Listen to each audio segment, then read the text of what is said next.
All right. Good morning, good afternoon, or good evening, everybody. We are back again with another fantastic presentation, as I'm sure it will be, decoding the Bible with our great friend here, Micah Dank. Brother, how are you? Thank you again for coming back on. I'm good, man. Thanks for bringing on a special guest. Awesome. Yes. For those that may not see, we have Riel here with us. Riel, if you want to say hi to everybody. Hi, everybody. Yep. I love Micah's work, and I'm stoked to get firsthand visual of his stuff.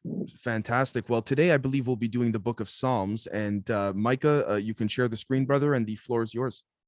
Okay. All right, let's do this.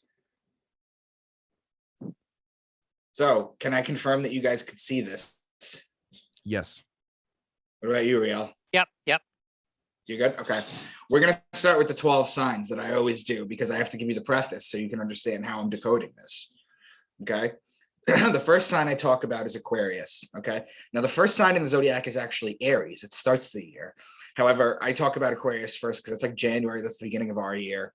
Also, it's the first of the first two water signs. Now, Aquarius is an air sign. It's not technically a water sign, but because there's water in the picture that you can see, they can be used to describe water. So, which is represented by the man with the water pitcher. So whenever you hear son of man, baptism, because this is how you baptize someone, water pitcher, fountain, stream, river, pond, lake, creek, any bodies of water, they're talking about Aquarius. And as far as the water goes, the same goes for Pisces.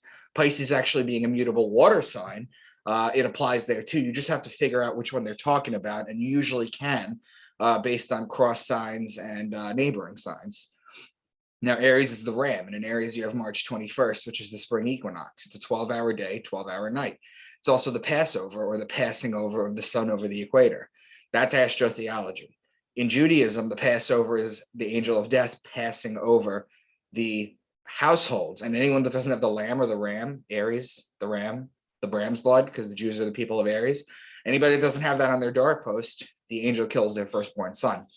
In Christianity, the passing over is changed, and it's called the resurrection of God's son.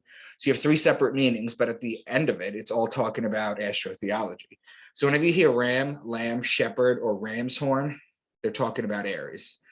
Then Taurus is the bull. And when you look at the sky and you see Taurus during the season where it's supposed to be, you know that you need to put the plow on the bull so that you can plant the seeds so you can harvest in Virgo and Libra. So whenever you hear bull, ox, calf, or cow, they're talking about Taurus, cow being the female bull.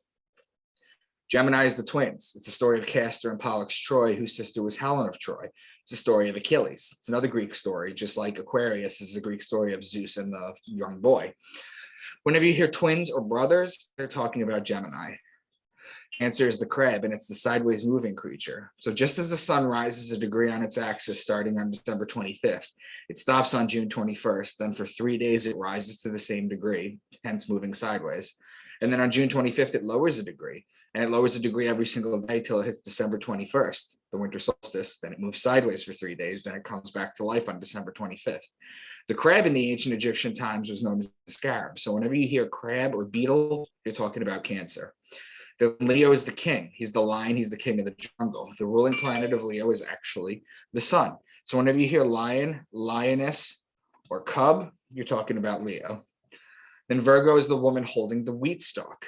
So remember before when you said you plant in Taurus? Well, you plant in Taurus and the virgins would cultivate the wheat in Virgo in order to make the bread for the year. So whenever you hear virgin, wheat, grain, seed, barley, corn, grainy things that you harvest, harvesting is in Virgo, which is August, September. Then Libra is the justice. It's the scales, it's the balance, it's the just one. The reason it's the justice is because it judges God's sun as it passes over the fall equinox and begins its descent into winter, into cold, into death. Okay, the Jews always celebrate the new year around the fall equinox. Now, Libra being the justice, the judgment, the judge. Okay, it's completely obvious why 8 days after the Jewish New Year, you have something called Yom Kippur for the Jews, which is the day of judgment, where they go to temple and they don't eat and drink all day. And they pray to God that God's going to keep them in the book of life for the next year. That's what they do. So Libra is also wine season, which is when you plant for the grapes in Taurus, you could press the wine here. So whenever you hear law, judge, justice, the just one, divorce, marriage, court, wine, vineyard, wine press, grapes, you're talking about Libra. Libra is also olive oil season. You press the olives. Okay, so whenever you hear olives or oil, you're talking about Libra. Scorpio is the scorpion. He's the betrayer. When a scorpion bites you, it leaves an imprint in your skin that looks like two lips. That's why the mafia has the kiss of death. And it's why Jesus was betrayed by Judas with a kiss. So the sun is judged in Libra and it's betrayed in Scorpio. And incidentally, this is not to say Scorpios are evil. Okay, this is just astrotheology. This is the mythology behind it. So people who are Scorpios, yes, the women tend to be women Scorpios and women Taurus, which are opposing signs, by the way. They tend to be very, what's the word? Strong personalities, okay? But it has nothing to do with that. Scorpio is the betrayer because of this. And the reason he's the betrayer is because the sun is judged in Libra and then it's betrayed in Scorpio. So what happens is it drops under the fall equinox in Libra. It's judged and it started to being sentenced to death. Then it's betrayed in Scorpio. It's starting to get colder. And then finally in Sagittarius, this is where the bow and the arrow shoot the sun and inflict further punishment on the sun. This is where the sun dies. Why? Because on December 21st, the sun is at its lowest point. It cannot rise any lower. December 21st is the last day of Sagittarius. It's dead. It's the dead of winter. It remains at the lowest level for 3 days, which is why Jesus was dead for 3 days, when on December 25th, or the birth of God's son, the light of the world, the only begotten sun, it rises another degree and starts to make its way back up to the top. So whenever you hear horse, bow and arrow, spear, or horseman, you're talking about Sagittarius. And then finally, Capricorn is the goat because he likes to climb the mountain. Now, if you look at the Zodiac wheel on the right, Capricorn's at the bottom. If you imagine the sun walking a degree along the wheel every day until it hits its high point in Cancer, okay, that's where it starts the climb. And that's in Capricorn. If you've ever seen a mountain goat climb before, the mountain goats climb the mountains. So those are the 12 signs. Riel or Dave, do you want to jump in? You have any questions? On my end, as you know, per usual, no, sir. I'm not sure, Riel, if I'm following along. Yeah, I've taken notes on all the other presentations as well. Just a side note, what you said about Scorpio, my sister's a Scorpio, and I can vouch for what you're saying there. Yeah, they're very strong personalities. The equivalent in men would, and I don't go into birth charts or any of that, but the equivalent of men would be like a male Aries. Aries for men, because they're ruled by Mars, the god of war, they're very strong. Men Libra, who I am, we're ruled by we're ruled by Venus, who's the goddess of love. Okay, so we tend to be very peaceful. I do actually want to go back when you said with the Cancer crab beetle moving sideways for 3 days. Yeah. Which part of the season was that for?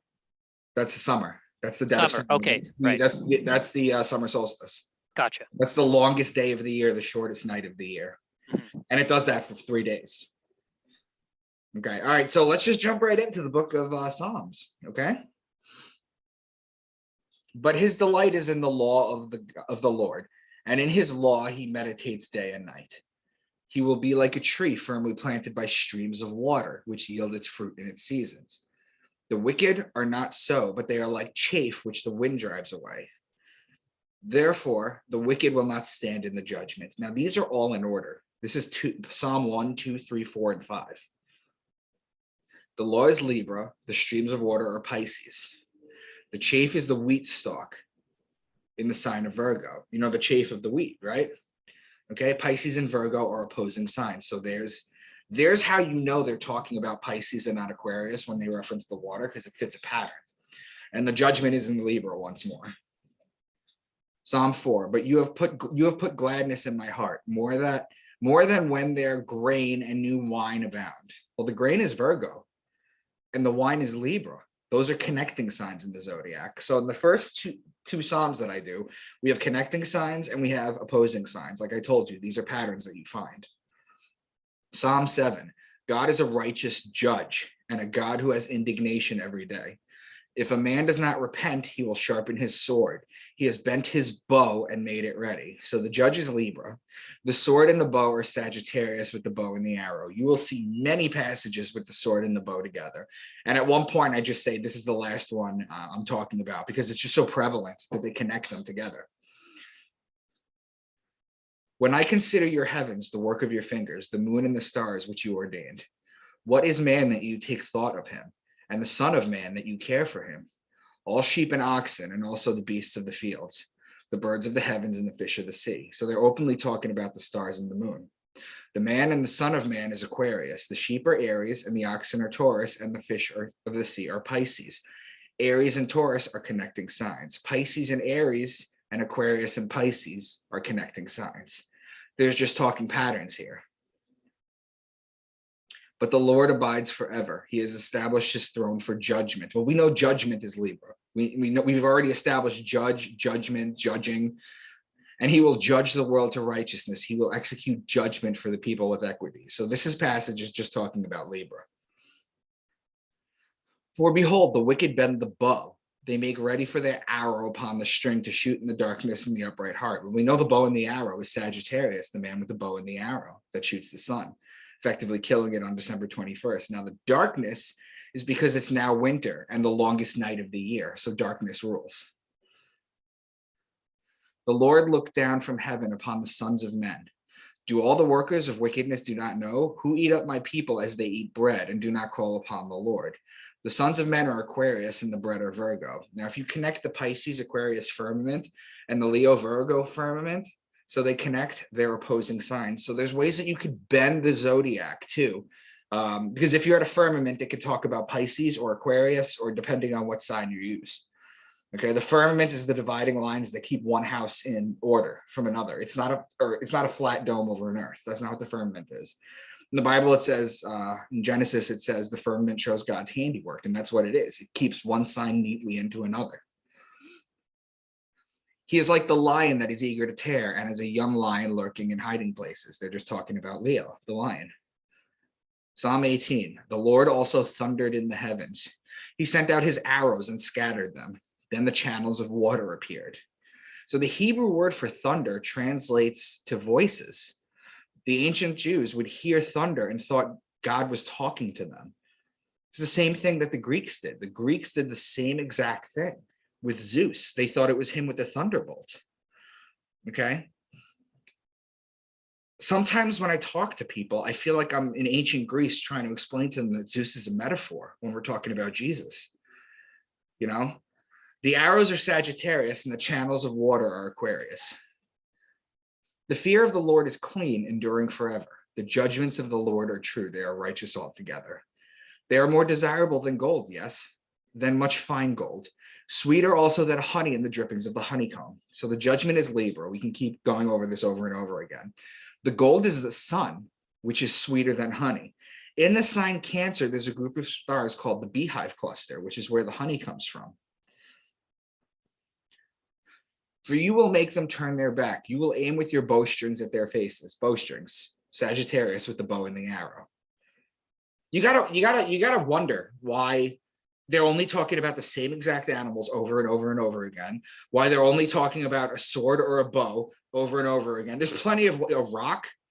There's plenty of weapons that they could use, but it's constant referring to this. A spear, so many different things. Yeah. There's millions of different animals they could speak of. There's millions of different weapons they could talk about, but it's the same shit over and over again. So, Micah, I do have a question. Like when we're saying they, like, do we know, like, who are the people that are actually writing this material and who it's directed to? No, we don't. But I can tell you this much right now. The Bible is neither literal nor is it original. Right. Okay, I've done previous podcasts where I've shown you guys that, like, the Ten Commandments is ripped from the Egyptian Book of the Dead, that Abraham is a combination of two words in Hebrew, Abba and Ram, father Ram, Ram being people of Aries, the Jews, Abraham's the father of them. The Elohim are the planets. Nothing is new there. When you say the word Amen, that goes back to Amen Ra in the Egyptian times. And then Ra itself is such a deep dive into, like, the Egyptian sun god, and yeah, everything Ra is Ra. Everything is Isis Ra El. Yeah, everything goes back and back and back. In fact, we're gonna get to the Epic of Gilgamesh one day. That's the Sumerian flood story. Okay, that's the Sumerian great story. Okay, that's all astrotheology too. Okay, and that's where the flood story comes from. The Greeks had a flood story too. It's the story of Aquarius. Did I go over that with you guys yet? Do you remember that? I believe you did. I believe in the Okay. second yeah. Okay, I just want to make sure. Yeah. Oh, I appreciate that. No problem. No, so it's all, it literally is all the same. They all revert back to previous religions, previous studies, previous everything. Many bulls have surrounded me. Strong bulls of Bashan have encircled me. They open wide their mouth at me as a ravening and roaring lion. My only life from the power of the dog. Save me from the lion's mouth, from the horns of the wild oxen. See, it's the same animals. It's the same animals. The bulls are Taurus, the lion is Leo. The dog is Sirius, the dog star. The lion is Leo, and the oxen are Taurus. Okay? Now, why is it always the same animals? It has to be something. Now, this is the thing when people talk to you and they go, well, you're translating it from Hebrew to this, and then all the way it makes its way to English. Yeah, if you take the Bible literally and you're trying to get word for word so that you can, I'll give you an example. In the Hebrew, in the Old Testament, in Hebrew, it says, thou shalt not murder. In the New Testament, the King James Testament, it says, thou shalt not kill. Those are very different things. You can kill an animal. Murder has to do with humanity, okay?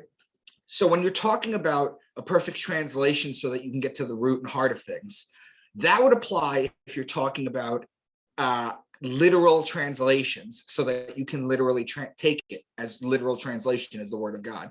However, you can cleanly see here how it is translated just fine for astrotheology over the years. They openly talk about this. So they get their animals right, they get their stars right, their metaphors right, things translate perfectly. It's only when you believe that the Bible is to be taken literally that words matter, and you have to get the proper definitions. The Lord is my shepherd, I shall not want. He makes me lie down in green pastures. He leads me beside quiet waters. So the shepherd is the sheep, which is in Aries. When the Son, Jesus Christ, is in Aries, he's called the Lamb of God or the Good Shepherd. Okay? The quiet waters are Pisces. Those are connecting signs. Okay? So another pattern that you see here. So not only is it the same exact animals over and over again, but they make patterns in the Zodiac. The voice of, Micah, could you give maybe a visual of what is an example of a connecting sign, like when you have the 12 zodiacs together? yeah, because I assume opposing is like one, like an ascendant sign, descendant sign. They're just on opposite ends. So you see this, right? Yeah, yeah. Let's go ahead and do this. Fuck. It's not moving. Hold on. There we go. No, good. Okay, there we go. Okay, now pick a sign, just a random sign. Pisces. Its connecting signs would be Aquarius and Aries. You see how they're right next to them? Yeah. Okay, now follow Pisces across. Its cross sign would be Virgo. Yeah. Okay. So that's what I mean when I say connecting signs. Okay. Let's use mine, which is Libra. My connecting signs are Virgo and Scorpio. Right. My cross sign from Libra is Aries. Gotcha. So whenever you're talking about, if I were to make a biblical passage, right? I could say the betrayer was judged. Okay, Scorpio's the betrayer and Libra's the judge. Those are connecting signs. I could say, let's see here. There's judgment at the time of the harvest or something. Well, that connects Libra and Virgo. Okay. Now, if I say the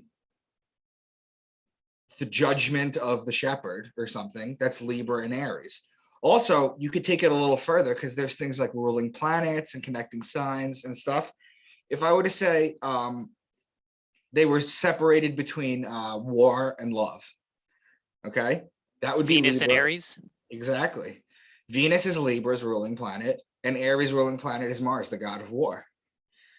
Okay, so this is how they build these stories. Okay, they use the zodiac wheel, right? That's how they do it. Now we were at 27. And then just a little, so this almost seems like it's like a farmer's almanac. It's exactly what it is. It's exactly what it is. You know, okay. You want to know why? You're probably asking why they did this. It's because this is the survival information. I'm looking at my computer right now. It says it's February 6th, 1:30 p.m. Eastern Standard Time. I know it's going to be cold outside. I have meteorologists that tell me if there's going to be a blizzard tomorrow. You know, I know how long the sun's going to be out. The ancients didn't have that. They had sundials, okay? And they had dream interpreters. They didn't have meteorology back then. If you didn't plant in Taurus, you were fucked. You were not going to eat in Virgo and Libra, okay? You were not going to do that, okay? Now we have supermarkets, so all this stuff has been lost to people, okay? But this is how they basically did it, and they encoded the history and the information of the Zodiac, so that if you knew how to read this, you know, Jesus says for people who have eyes to see and ears to hear. Well, if you understand it this way, you'll be able to see that how this all works out. You know, it outlines the Zodiac perfectly. And so culture to culture, they're passing this information down as like a survival guide. It's the same yeah, story. yeah. It's the same Wow. story. Ooh, I got chills because you find like you helped me just like, okay, I think I get it. Yeah, this is the important thing, because Riel, think about it. If there was a world war with Russia, okay, or something, and everything was blown to bits, just like the nuclear attack on Mars that killed everything, okay? If it was like that, then what you'd be dealing with is, what would you have to do? You'd have to hunt. You would have to learn how to rebuild society, medicine. You'd have to know which plants to eat, which ones would kill you, which berries would kill you, which ones would make you trip balls. You'd have to relearn all that stuff, right? God would be so low on that list. Survival would take place. Okay, God is actually a privilege of the wealthy. That's really what God is, okay? Now I have my own views on God, you know, all good. But basically, the people who wrote the Bible, this is just taken from other things. And this is the history of it, okay? Because at the time this was written, they only had so much information, okay? So you had to know the bull in the skies, you plow. The lady with the wheat stalk, oh, well, virgins better go get the wheat. Gotcha, yeah, thank you. I love when people have an aha moment. Yeah. All right. I think that in our community, yeah, the content that Dave presents and the guests that Dave brings on, we're bringing a lot of, I don't want to use the term enlightenment, but it's like just eureka aha moments of putting the pieces together, especially as a community. Have you guys worked with Grimerica? No.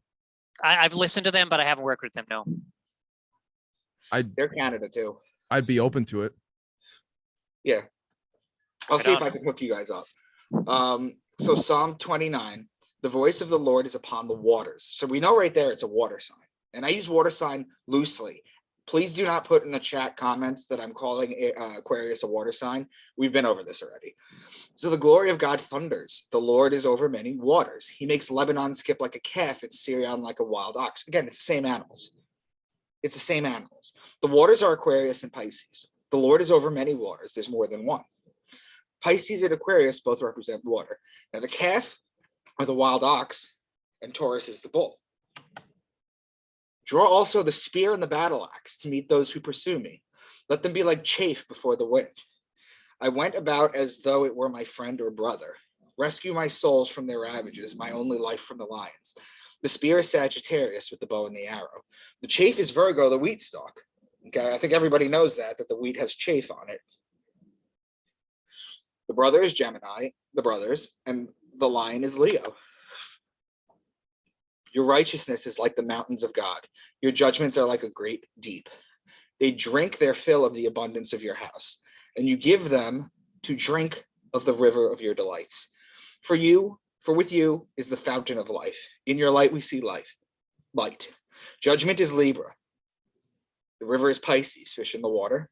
The fountain is Aquarius. It's literally a man with a water pitcher. Those are half of the fountains that are made. You know, have you ever seen somebody with a sculpture of a fountain? It's a man pouring the water pitcher out. That's what it is. Or it's a woman half naked like this, you know, with a cup that's pouring it out. Or oftentimes also a little boy like spouting water. That goes back to Aquarius.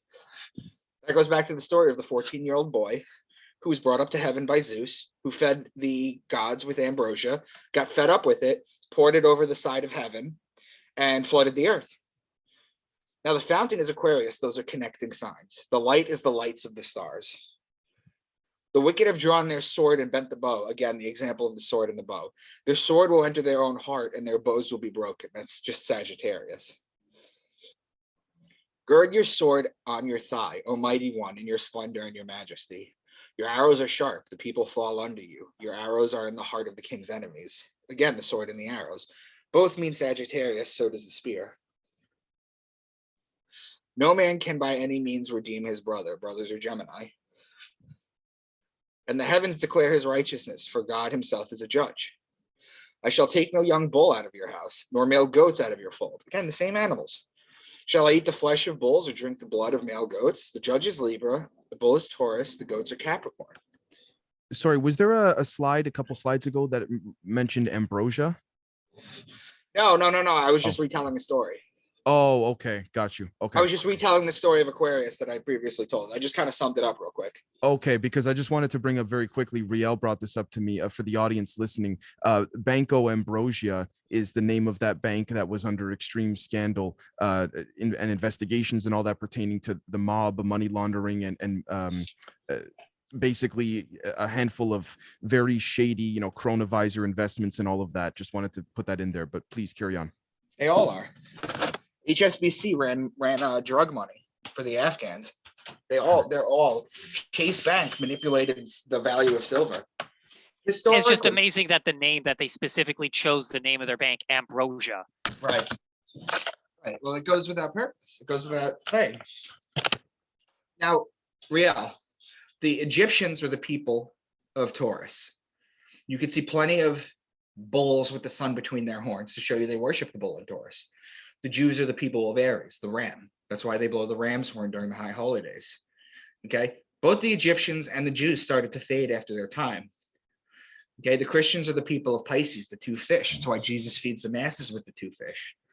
Okay, we're in the age of Aquarius right now. You see all the hatred and the animosity going towards the Catholic Church and the Christians right now.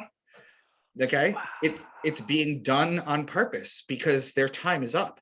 Now, if you were also look at it, they're talking about the one world religion that's being started. Okay, right on time. It's Aquarius. Yep. Oh, wow. They're ruled by the stars, and that's what my books talk about. They talk about how people rule the stars. People are ruled by the stars for good and for evil. And that ties into perfectly with, hearing about Werner von Braun saying that there's this 80-year plan, and the third step of this plan is to create an invasion for some threat from space to unite the planets to basically create a one world government so that we can eventually become, an interstellar species. And okay, yeah. Yep. So what would you say would be the representation of, could you speculate as to what like the symbols would be of this religion that's going to be replacing Catholicism? Absolutely. It's Aquarius. It's a sign of the man. Okay, so we know that in Aquarius, people are going to evolve spiritually. We know this is going to happen. We know that the elites know this. They're making their last stand. But it's the sign of man. It's a sign of making man better. So it's transhumanism. I just typed that into the chat today privately. Right. Yeah. Now, also, do you know what the biblical passage on Werner von Braun's tombstone is? He only has one.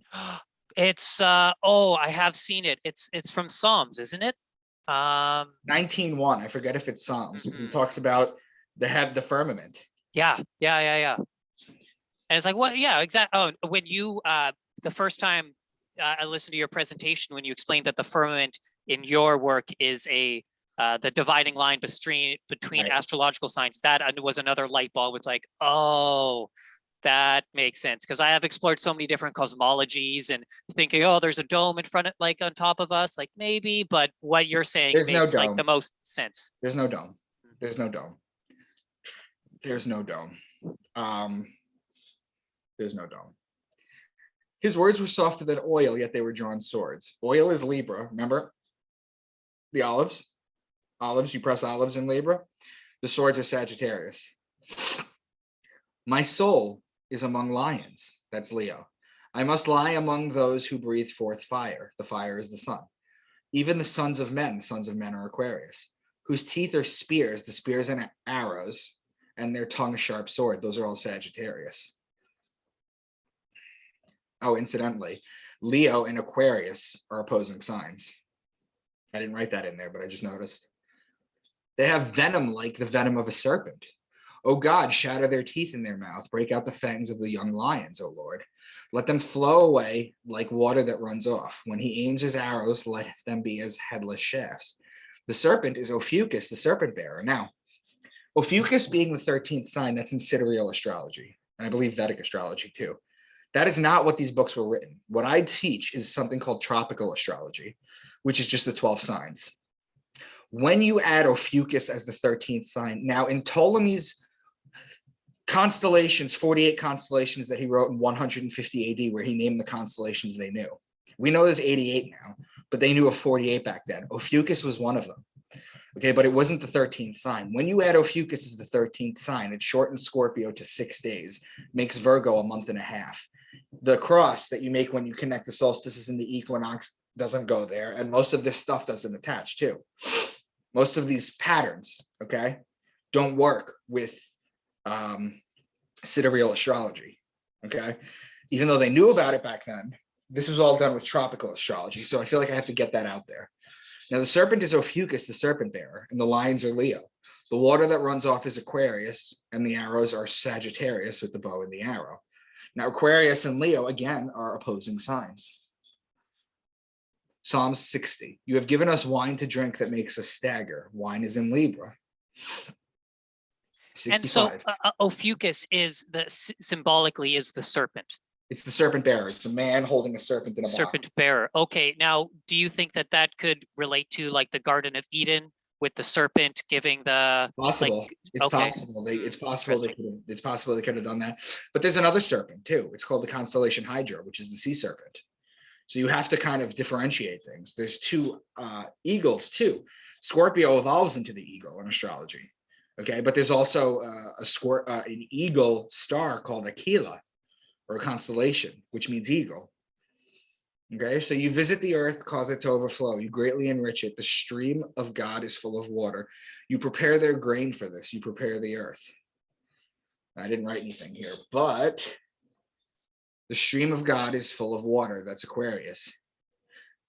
I'm sorry, that's Pisces. You prepare their grain for this. You prepare the earth. The grain is Virgo. Pisces and Virgo, those are opposing signs. And is there a reason why a lot of the words like the your and you are capitalized? Is that like a deliberate making them pronouns? Or is that just like the way that it happened? Like you prepare their grain for this, you just, it makes it seem like it's almost like referencing to like I like can't God say or why. something. I can't say why, but at least from my personal upbringing, it was always like that in every Bible I ever opened. Right, because they want to talk to you directly. Okay. I shall offer to you burnt offerings of fat beasts. With the smoke of rams, I shall make an offering of bulls with male goats. Rams, bulls, goats. We see this all the time. The rams are Aries, the bull is Taurus. Those are connecting signs. Okay. And the male goats are Capricorn. The goat. Psalm 68. When the Almighty scattered the kings there, it was snowing in Zalman. Okay. People think about the Middle East right now as a hot desert, right? Yet they're obviously openly talking about snow. There was not only was there different weather back then, but Saturn was also a lot closer to us. Okay. We know that the ancient religions go back to Saturnalia worship. Yet when you go to Google and you type in when was Saturn discovered, it tells you 1610 by Galileo. They're openly lying to you. They openly lie to you. Okay. This is the history. This is how you know what was going on. Okay. So remember I told you winter was coming. But God is the judge. He puts down one and exalts another. For a cup in the hand of the Lord and the wine foams. The judge is Libra. The cup is the constellation Crater. That's the name of the cup. And the wine is Libra. There he broke the flaming arrows, the shield and the sword, and the weapons of war. At your rebuke, O God of Jacob, both rider and horse were cast into a deep sleep. You caused judgment to be heard from heaven. Sagittarius, no more mention of the sword and the arrows. Just know there are many verses about it. The rider and the horse is Sagittarius. The judgment is Libra. The sons of Ephraim were archers equipped with bows. Yet they turned their back in the day of battle.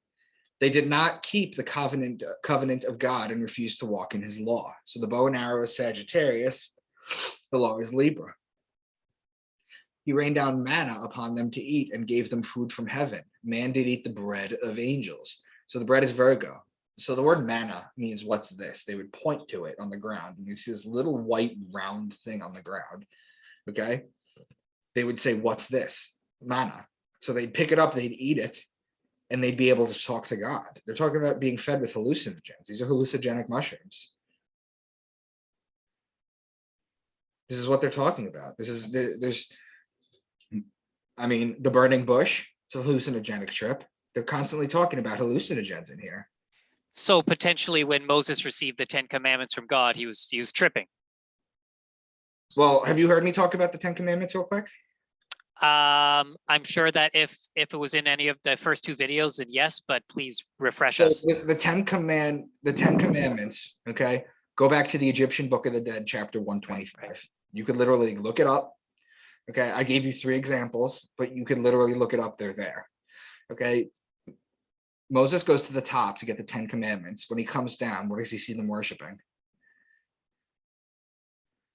A golden calf, an idol, right? The Jews are the people of Aries. They're not the people of Taurus. Okay, so either these Jews left Egypt and with nothing on their backs, they couldn't even let the bread rise. That's why they still celebrate with matzah to this day, because the bread couldn't rise. They left with nothing. They're in the desert. They're starving 40 years, but they have all this gold to make a giant statue. They found welding equipment in order to melt this down and put it together. Or it's a metaphor. The golden sun, the golden calf. It's the sun, which is gold, and the calf, which is Taurus. They were worshiping the age of Taurus, where Moses was getting the law to bring them into the age of Aries. Okay, they were worshiping the wrong time period. So he slams the tablets down, breaking the law, being the first person to break the law. So that's where that comes from. And then that's pretty much it. So fire devoured his young men, and his virgins had no wedding songs. His priest fell by the sword. He also chose David, his servant, and took him from the sheepfolds. From then care of the ewes with suckling lambs he brought them. So the virgins are Virgo. The sword is Sagittarius, the sheep is Aries, and the lamb are Aries. You have fed them with the bread of tears. You removed the vine from Egypt. You drove out the nations and planted it. Bread is Virgo, and the vine is the grapevine or wine. That's Libra. Virgo and Libra are connecting signs. But I would feed you with the finest of the wheat, and with the honey from the rock I would satisfy you. The wheat is Virgo, and honey comes from the beehive cluster in Cancer. You will tread upon the lion and the cobra. The young lion and the serpent you will trample. The lion is Leo, and the cobra serpent is Ophiuchus. But you have exalted my horn like that of the wild ox. I have been anointed with fresh oil. The ox is Taurus, and the oil is Libra. Who satisfies your years with good things, so that your youth is renewed like the eagle. The Lord performs righteous deeds and judgments for all who are oppressed. The judgment is Libra. Now, eagle can either be Aquila, or the eagle, or Scorpio, which evolves into the eagle. Most likely Scorpio, because Scorpio and Libra are connecting signs. So you have to do a little bit of homework in order to figure out which one they're actually referring to. But when you understand how to break these passages down, guys, it tells you the whole zodiac. It tells you it tells you all the key words, everything you need to know to break down any ancient text. He sends forth springs in their valleys. The wild donkeys quench their thirst. He causes the grass to grow for the cattle, and wine which makes man's heart glad, so that he may make his face glisten with oil. The high mountains are for wild goats. He made the moon for the seasons. The sun knows the place of its setting. The young lions roar after its prey. The springs are Aquarius. The wild donkeys are Acellus borealis, which is in Cancer. Acellus borealis means donkey. The cattle is Taurus, the bull. The wine is Libra. The oil is Libra. The wild goats are Capricorn. The moon for the seasons and the sun know the place of its setting, is openly talking about the sun and the moon.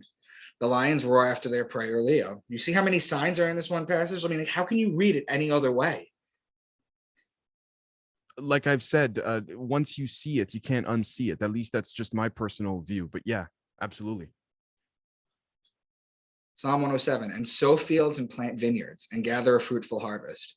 Also, he blessed them and they multiply greatly, and he does not let their cattle decrease. The vineyards are Libra, and the cattle are Taurus.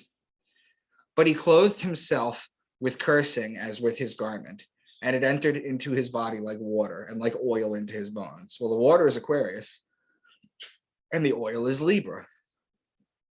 The mountains skip like rams, the hills like lambs. Who turned the rock into a pool of water, the flint into a fountain of water? Rams are Aries, the lambs are Aries, the fountain of water is Aquarius. Oh, how I love your law.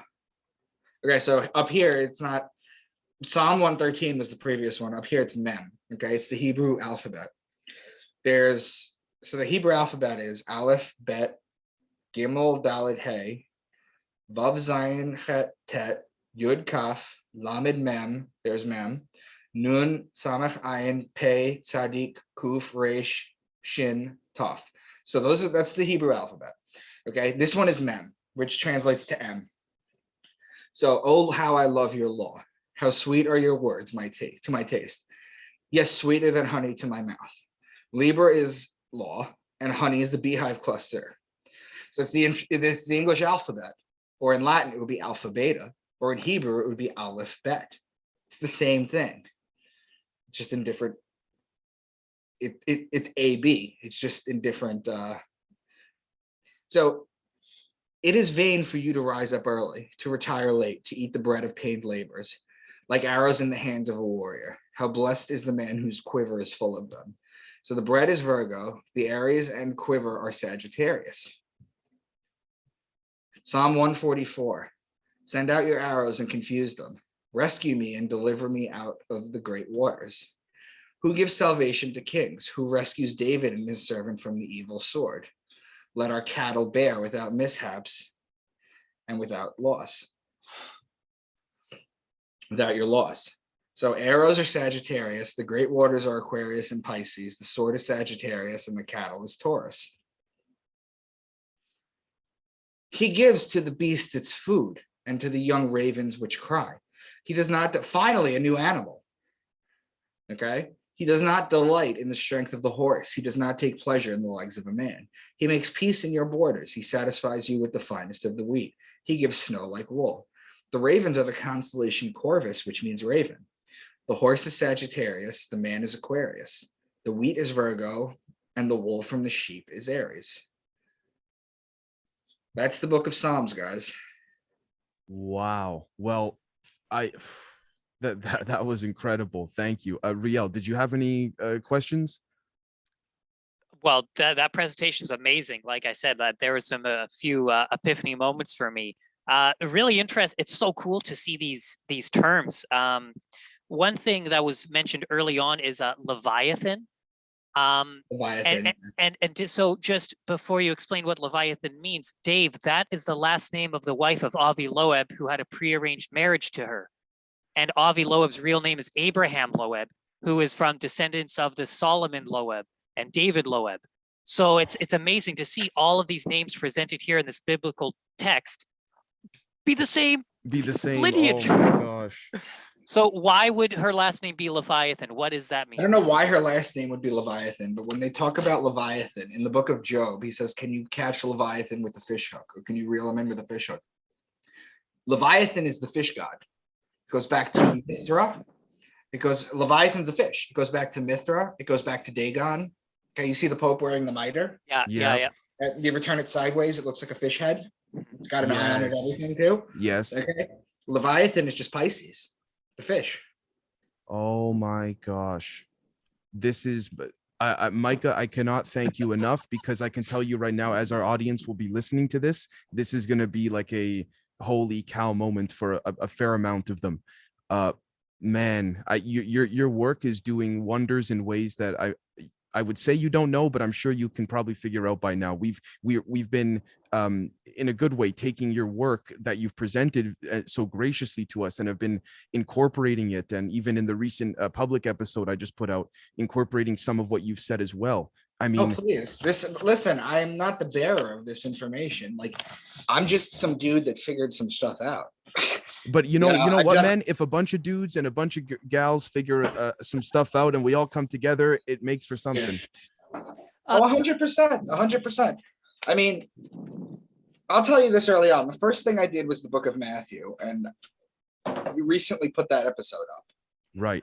And when I did that, it didn't occur to me that it would be all of these. So I did a Rex Bear's leak project. And he told me at one time, he's like, just check the Enuma Elish, see if there's anything in there. And then when I found it, it snowballed into all these additional things. So I'm seeing here, you've got the Gospel of Q. I don't remember seeing that last time you had a presentation of books decoded. So the Gospel of Q. That's okay. Q, what's that about? The Gospel of Q, and it's not Q, like you like. Yeah, I don't want to get involved because I don't want to. Yeah. I don't want to talk about Q. You know, I honestly don't care one way or another if he's real. I don't. But I truly don't. The Gospel of Q has to do with the original document that the four Gospels came from. It's the oldest. It's the oldest gospel, and it has a lot of similar tropes that they took in the four Gospels. But this is the original document that they found. The Gospel of Q. Oh my gosh. Okay, so could we possibly do that on next week's thing? I mean, of course, we'll let the audience comment what they'd like, but I think they'd be okay with Gospel of Q. Yeah. Wow. Okay. It's not that long because remember, it's derived. It's older. Sure. And I also am fascinated with Melchizedek, because from what I've looked into, that is a soul incarnation of Jesus. So I've been told by a Jesus calls himself a priest of Melchizedek in the book. Yeah.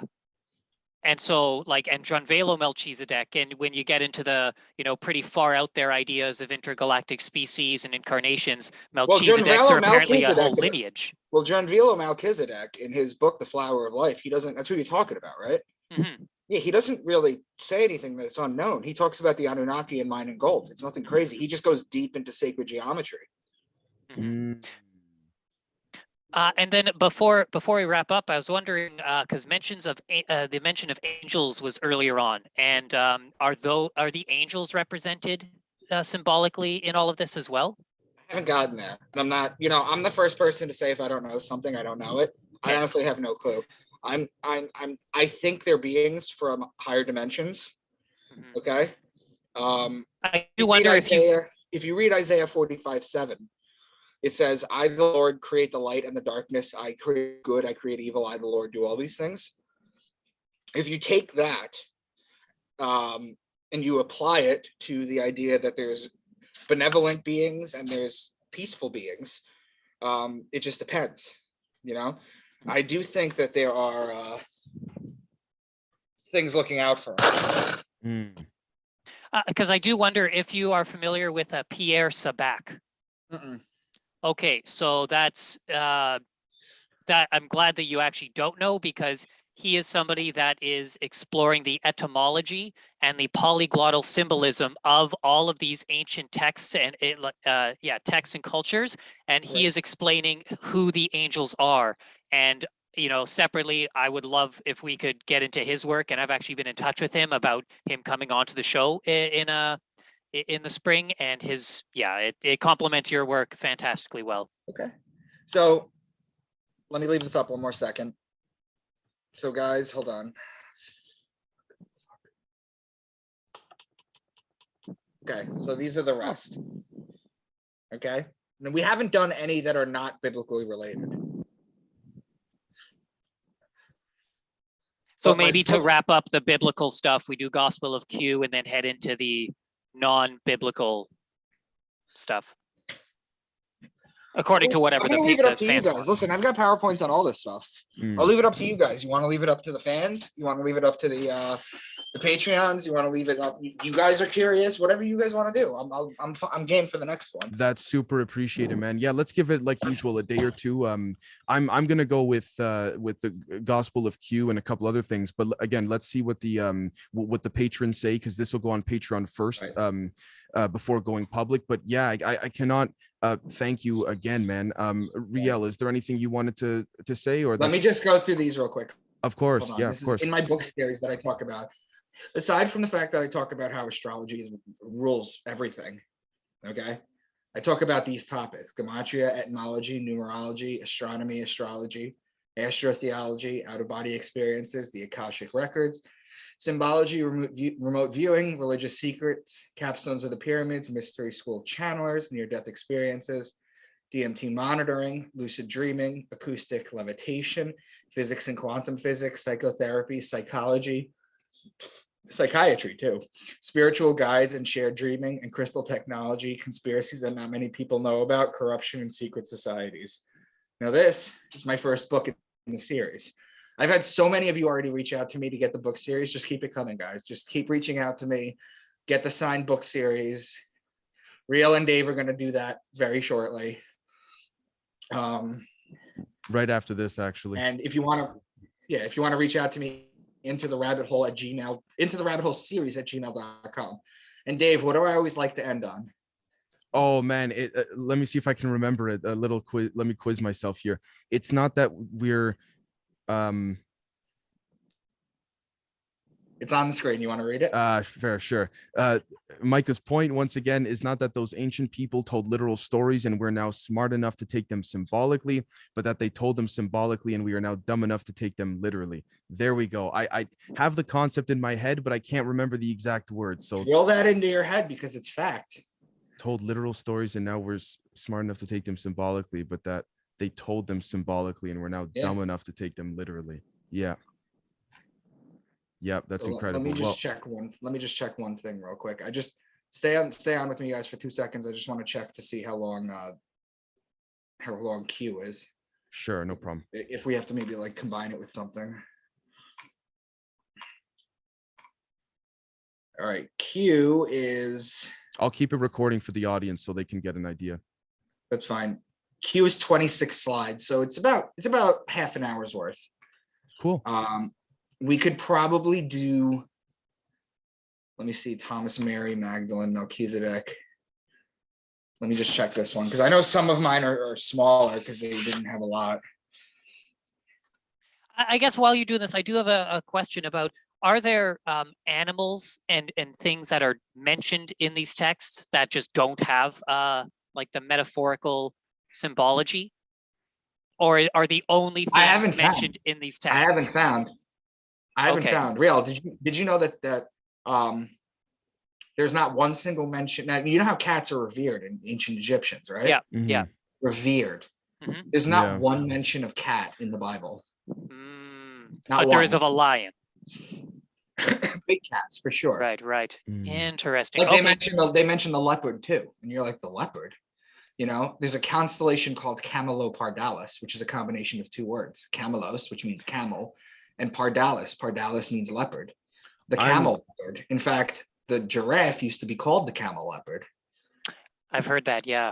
I'm gonna go out on a limb here, and maybe this is not even close to being accurate, but there's been, particularly in Australia for many years, there have been sightings of UFOs, obviously, but in the cases where people have been able to see inside the UFOs, according to Australian intelligence and declassified CIA documents, it's cat-faced humanoids in the craft. So I don't know. I'm just throwing it out there. But well, what's the Sphinx? And that's really interesting with the you're going into the paradigms of like 12 dimensions, 12 densities, 15 densities. The Lyrans are at the top of this cosmic hierarchy. So in some, like Alex Collier's work and the other people that Elena Denon, she also does channelings. Apparently the Lyrans are like the progenitors of human life, who are humanoid felines. That's interesting. Yeah. The more you learn things. So when you look at things like when you look at science and you look at something like DNA, right? And you look at chromosome 2. I don't know if I've mentioned this to you before, but Riel, maybe you haven't heard this yet. Chromosome 2 is 35% larger than the rest. And when there's a defect in it, you get like Ehlers-Danlos syndrome, and there's other syndromes that come about when there's a defect in chromosome 2. But if you've ever looked at chromosome 2, look at a picture of it. You know how DNA is horseshoed? Well, it's actually not one swooping horseshoe. It's actually a U and a U that's fused together in the middle. We were tinkered with. We were definitely tinkered with. Panspermia is such a better idea than literal creation. There could have been a creator God. There could be a creator God that literally created. But the fact that you just have to look at our closest ancestors. You're right. Oh, so that the presentation of one of our community members shared with us, Rena, in there, it says the VW is like a W with a V in it. And it sounds like exactly what you just said about the DNA, that it's like a U inside of a U. Also, I just wanted to say, I see exactly what you're saying, Micah. Ultimately, if we go back far enough, we can ultimately say, okay, who created us and who created them and yada, yada. But in terms of, say, the last million years or something like this, it seems to be, the evidence seems to suggest more and more, not even suggest, point to literally that we were tinkered with, give or take 70,000 years ago, I think. Mhm. That's the timeline, I think. You just have to look at rhesus negative blood too. We were intermingled with too. Right. You just have to look. I'm A negative. I'm rhesus negative. Right. We were definitely messed with. We were definitely 100%. 100%. And when you read, again, Riel Junvelo Melchizedek's book, and he starts talking about the Anunnaki, if you've never come across that, mining gold and having a slave race, you'd read it for the first time and be like, this guy's out of his mind. But like, it makes more and more sense the more you learn. More and more sense. It makes more sense than the stories that were taught in schools and all that. Yeah, you're not supposed to take these Bible literally. I mean, you're a fool if you take the Bible literally. Are you familiar with Dan Winter? I have, but I haven't gotten into his work. Right. So again, his stuff complements what you're saying beautifully, and we've had him on the show a couple of times, and he goes into the ET parasitic history of Earth religions and who Enki and Enlil were, who the Anunnaki were, in very pretty significant detail from the perspective of an electrical engineer. So that's its whole scientific rabbit hole. But absolutely, you're right. Absolutely. So I just want to tell everyone that's listening, my Twitter is yes, Real Mr. Dank. My Facebook and Instagram are Micah Dank. You guys have been great reaching out to me. More people have reached out to me from this particular podcast than any other podcast. And I've done about 275 podcasts in the last 20 months. So keep reaching out to me, keep getting the book series. If you think that this stuff blows your mind, you got to get into the book series because I unearth all the hidden history.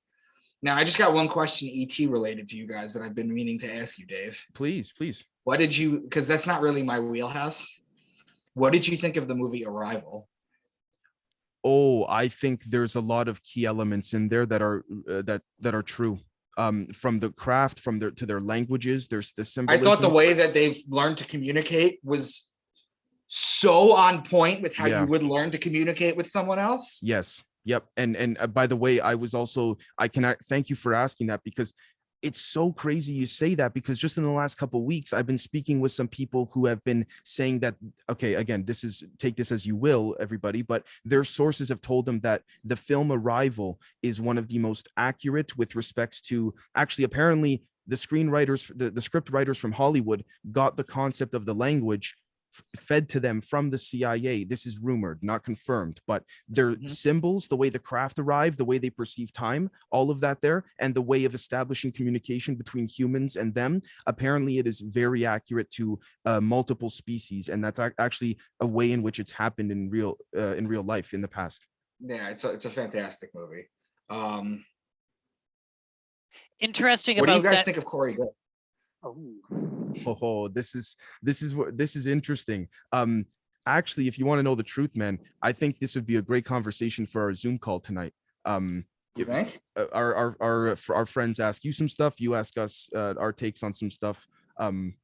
Yeah, I mean, let me show you guys something real quick. Sure. Do you want me to stop recording? I'm gonna share my screen again. I just have to pull it up real quick. Do you want me to keep recording, or you want me to call it? Yeah, keep recording. Sure, cool. And from you bringing up that slide of all of the information that your books go into, now all of a sudden it's like it's like the flood is opened with questions and things to go, instead of like, okay, you've done fantastic with your astrotheological breakdown, but now it's like, okay, how remote viewing, crystal technology, how does all of that stuff apply? And that's where it's like, we can have so many conversations about this. So that's amazing.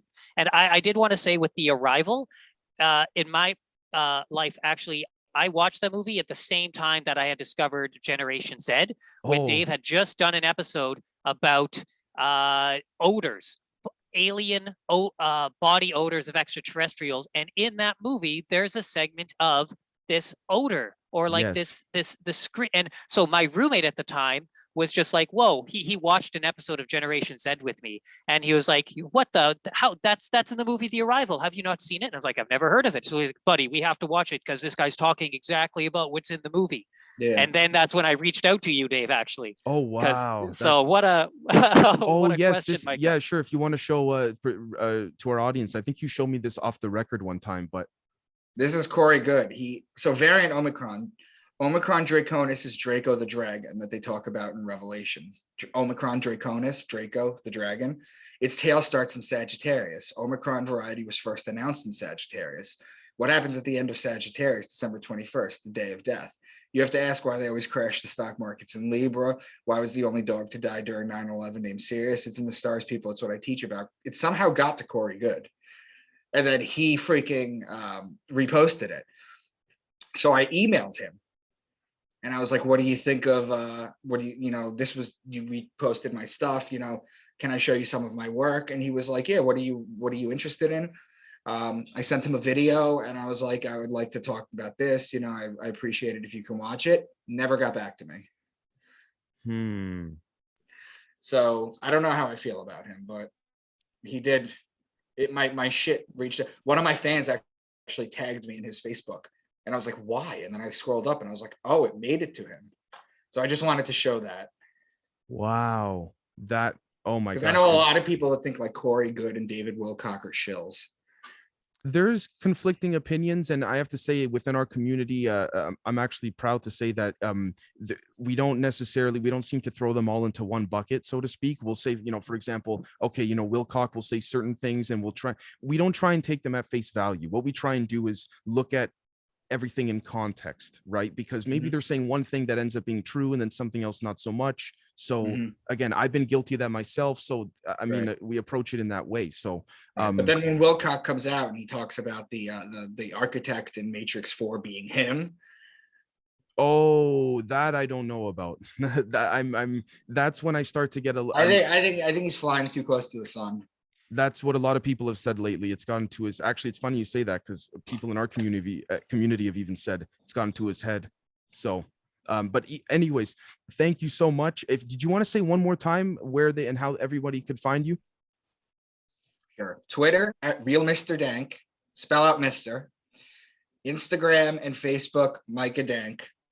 My email is intotherabbithole@gmail.com. If you want to order the books, reach out to me on social and I'll work it out with you guys. If you want to send me your own rambling thoughts like people do, then email it to me. Awesome. Thank you so very much. And we'll catch you next time, brother. Thank you, everyone who's tuned in.